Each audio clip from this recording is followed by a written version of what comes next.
Abay, di ako natripan sa iyong sulat at kapag nasaktan to, putang ina mo, tatanggalin ko top fan badge mo. Di mo ko kaya na mag-isa, kailangan mo 10. Mali yung akala mo, kaya mo kung tapatan sa gantong tagpo. Isa ka sa banban, abno, kliklat, bang kablaw. Tangina naman, Chong.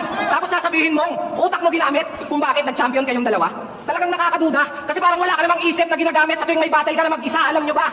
Yung mga batang malakas mambuli. Pero pag pinalagan mo ang sasabihin sa'yo, sige nga, suntukan nga kayo ng kuya ko. Parang ganun lang din to.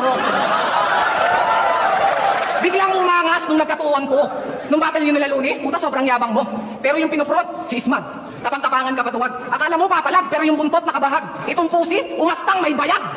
Pero lalaking lalaki yan, mga brad. Nagkasagutan nga sila ni Apex eh. Nagkasagutan nga sila ni Apex eh. So kayo na. Tangina, shota! Puta, sinabihan niya si Apex ng basic. Puta, doon ako bumilib. Gumawa siya ng 6 tsaka 13 minutes na bid. Partida, hindi siya affected. Tangina ka? So paano pa kaya pag affected ka na? Baka yung video mas mahaba pa kaysa sa baba niya? Natuturuan pa kayo ay parehas naman kayong tanga? May pa 3 ways pa kayo ay kahit 2 on 1 di kayo uubra?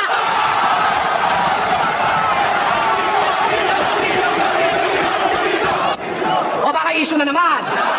Kasi nadamay siya. Hindi ko naman sinasabing di kayo magaling. Ang problema lang, nasabi ko na! Ngayon tatanungin kita mata! Ngayon tatanungin kita mata kung mas ikatutuwa mo ba kung di ako magpapatawa. Time.